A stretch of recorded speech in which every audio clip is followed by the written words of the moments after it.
La reforma, las tarifas eléctricas pueden llegar a bajar hasta un 40% y es algo absolutamente real. Eso que muchos políticos de manera demagógica prometen, sí se puede lograr si hacemos esta reforma energética. Yo sí quiero desenmascarar al PRI, porque es una vergüenza lo que han hecho en la implementación de las reformas, y pongo como ejemplo reforma energética. Y ahora sube la electricidad, la crónica. CFE aumenta las tarifas. Reforma, sube energía eléctrica 25% en agosto. Agosto mismo el Universal, la Crónica. Septiembre, vuelve a subir la luz. Hace unos años, Ricardo Anaya decía que la reforma energética era una gran idea. 3 años después, cuando le conviene, cambia de parecer. En tan solo unos meses logramos las reformas que habían sido postergadas por décadas. Telecomunicaciones, educativa, financiera, política electoral y, por supuesto, la reforma energética.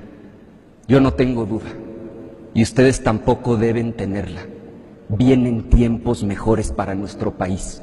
Y la historia solo confirmará que hicimos lo correcto cuando la reforma energética se traduzca de manera concreta en inversión productiva, crecimiento económico, generación de empleos, soberanía energética y disminución en el precio de los combustibles, empezando por el precio de la luz. Vuelve a subir la luz, anuncia Hacienda y CFE alzas en luz y gasolina. Excelsior, nueva alza a la gasolina.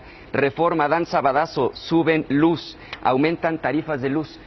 Convencido de que ha sido un periodo histórico para el país, Pascal, en los últimos meses, México vivió su transformación institucional más profunda desde que hace 100 años, en 1917, nació nuestra Constitución. Fueron tantas las reformas que no hemos terminado de dimensionar la magnitud de los cambios. Reforma laboral, educativa, de transparencia, de telecomunicaciones, política electoral, energética, convencido de que vamos por la ruta correcta.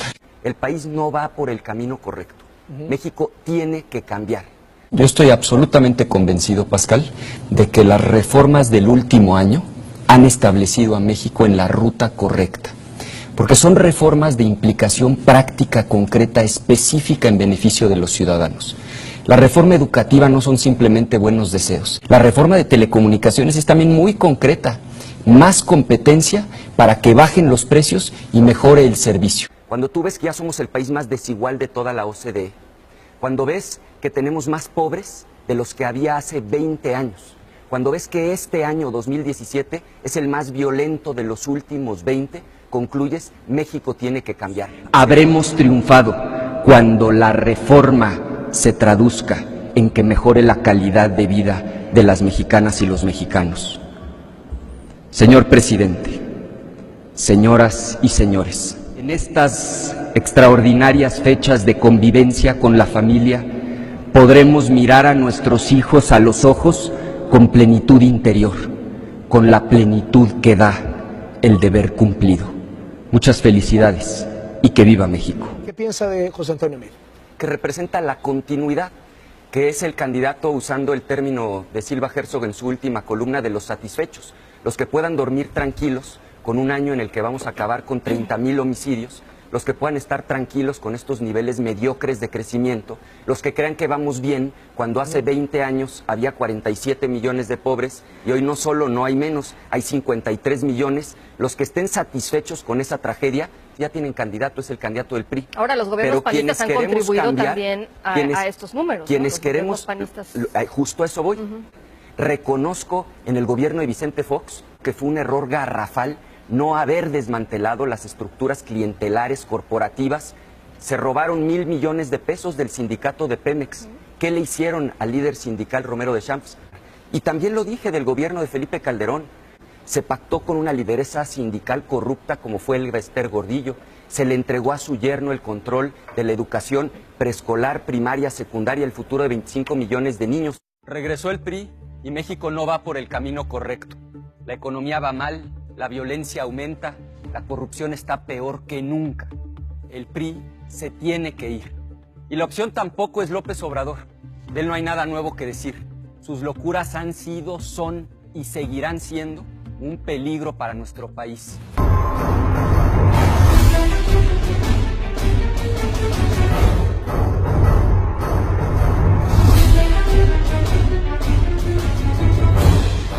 El panista Ricardo Anaya será el candidato presidencial de Por México al Frente. En el sprint final dejó atrás a su más poderoso rival, Miguel Ángel Mancera. Con 38 de edad, el queretano será históricamente el más joven de los aspirantes a Los Pinos, en un hecho solo comparable a las candidaturas de Carlos Salinas de Gortari y a la de Lázaro Cárdenas, quienes fueron postulados a los 39 años. Para algunos, es el llamado Joven Maravilla, por sus habilidades para adueñarse a tan corta edad del liderazgo del PAN, haiga sido como haiga sido, y por desafiar los intereses históricos del partido. Lo instalan como un político astuto, natural, con instinto. Para otros, empero, Ricardo Anaya es el plan B de un gobierno que de la mano del sistema solo tiene una meta para el 2018, que Andrés Manuel López Obrador no se siente en la silla del águila. Para nadie es un secreto que en la complicada recta final que presagiaba el quiebre del frente político integrado por el PAN, el PRD y el Movimiento Ciudadano, Anaya contó con el empujón definitivo desde Los Pinos. Al final del día, alguien convenció al presidente Enrique Peña Nieto de habilitar al Joven Maravilla como la mejor alternativa política al proyecto MID, y se operó lo necesario para hacer a un lado a Mancera. Pero para concretar una operación política de estos alcances, no basta pactar con un candidato a quien, dicho sea de paso, le corren la fama pública de darle la espalda a aquellos que lo encumbraron en el poder. Para decidirse por Anaya, quien lo apadrinó debe tener mecanismos de control que conviertan al panista en un instrumento sencillo de controlar o fácil de descarrilar. Son hechos o circunstancias patrimoniales o de vida personal que se convierten de facto en detonadores para encarrilar o descarrilar una candidatura, si se sale de control. Cuando en el 2000 Ernesto Zedillo operó su sucesión y ante el temor de que sus adversarios políticos lo persiguieran al dejar la presidencia, el entonces inquilino de Los Pinos pactó la alternancia con el panismo y con Vicente Fox. Y en el 2006, con la traición de Roberto Madrazo a cuestas, el Bester Gordillo y los gobernadores del Tucumán articularon desde su PRI la victoria de Felipe Calderón, a condición de que en el 2012 le devolvieran al PRI las llaves de Los Pinos. 6 años más tarde, en 2018, los escenarios no son distintos. MID es el proyecto político de la continuidad tecnócrata y ortodoxa. Pero frente a la eventualidad de un desacierto del candidato priista, político o de salud, el plan B es obligado, y el sistema ya votó porque esa alternativa sea Ricardo Anaya. La tecnocracia priista abanderada por Carlos Salinas de Gortari lo entendió muy tarde cuando en 1994 la llamada nomenclatura del viejo PRI asesinó al candidato Luis Donaldo Colosio. No existía un plan B y se improvisó a Zedillo como el relevo que terminó sacando al PRI de Los Pinos. Nunca más.